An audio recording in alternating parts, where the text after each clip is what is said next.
गुरुचे 10 अमूल्य विचार जे जीवन बदलतील, मनाला स्पर्श करतील आणि आत्म्याला जागृत करतील. एका आश्रमात एक तरुण शिष्य राहत होता. तो बुद्धिमान होता, शिक्षित होता, पण मनाने खूप अस्वस्थ होता. त्याच्या आयुष्यात पैसा होता, मित्र होते, कुटुंब होते, पण आनंद नव्हता. एके दिवशी तो गुरूंच्या चरणी जाऊन बसला. त्याच्या डोळ्यात अश्रू होते. तो म्हणाला, गुरुदेव, मला सांगा ना, जीवन इतकं कठीण का वाटतं? सुख मिळालं तरी समाधान मिळत नाही.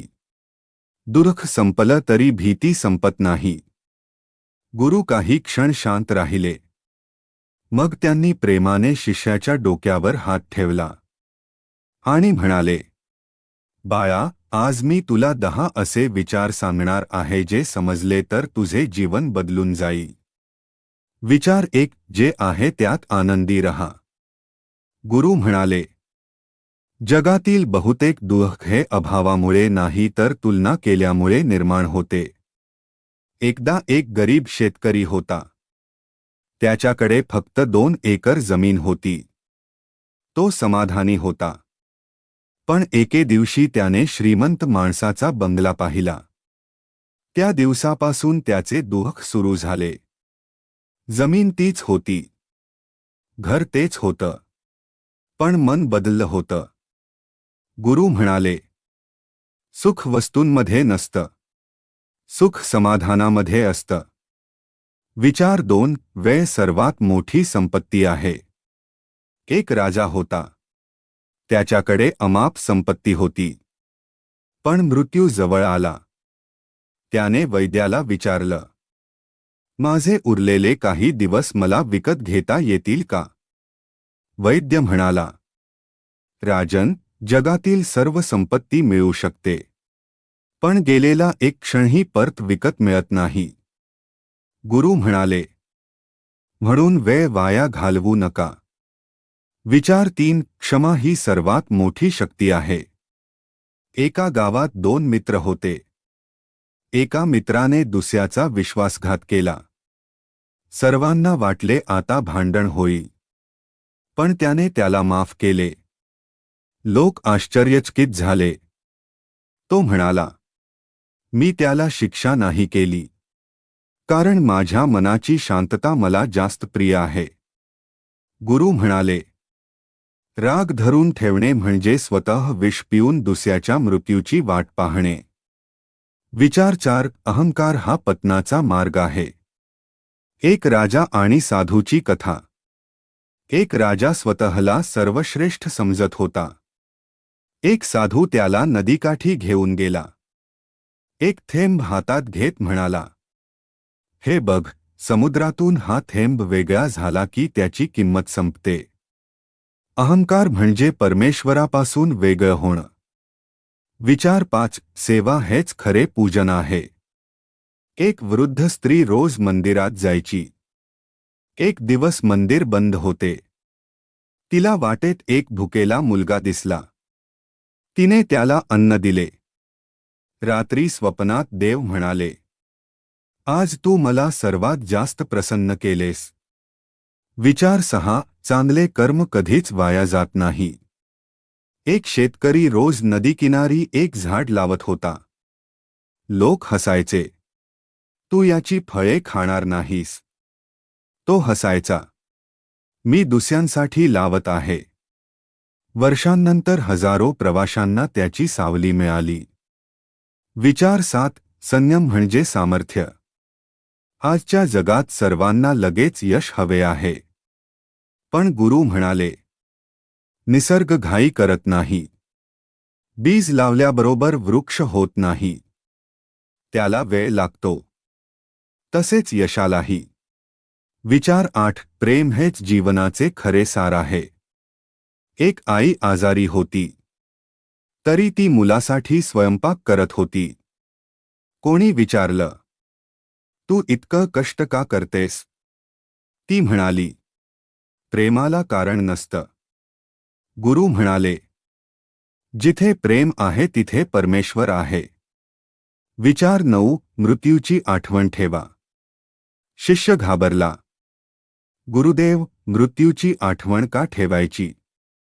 गुरु म्हणाले, कारण मग तू प्रत्येक दिवस अर्थपूर्ण जगशील. जे कायमचे नाही त्याचा अहंकार कशाला?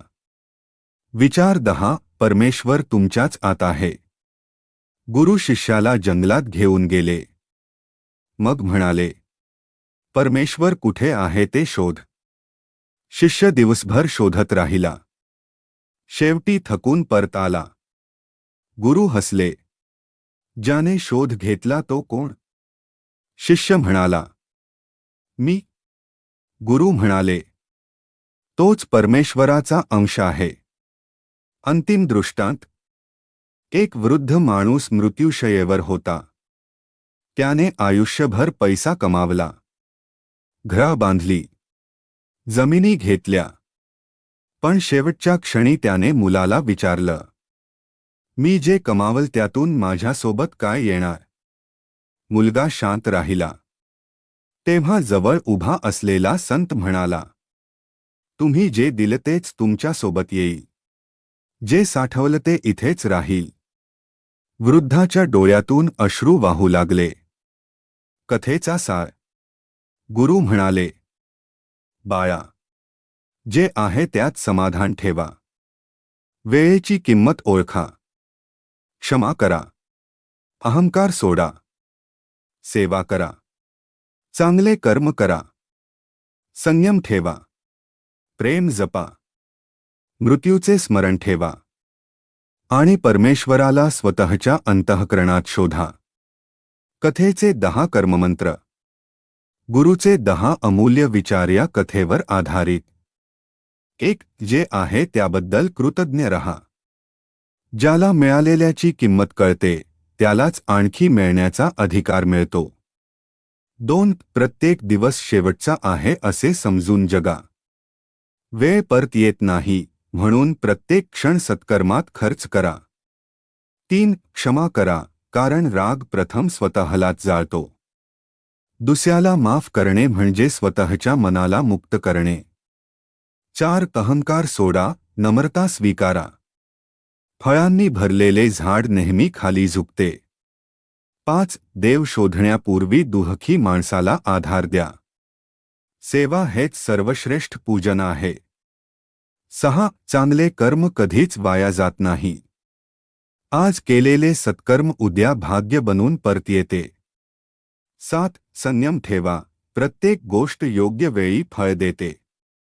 बीजाला वृक्ष होण्यासाठी वेळ लागतो. 8. प्रेम द्या, कारण प्रेमच अमर आहे. जग जिंकण्याचा सर्वात सोपा मार्ग म्हणजे प्रेम. 9. मृत्यूचे स्मरण ठेवा, जीवन सुंदर होईल.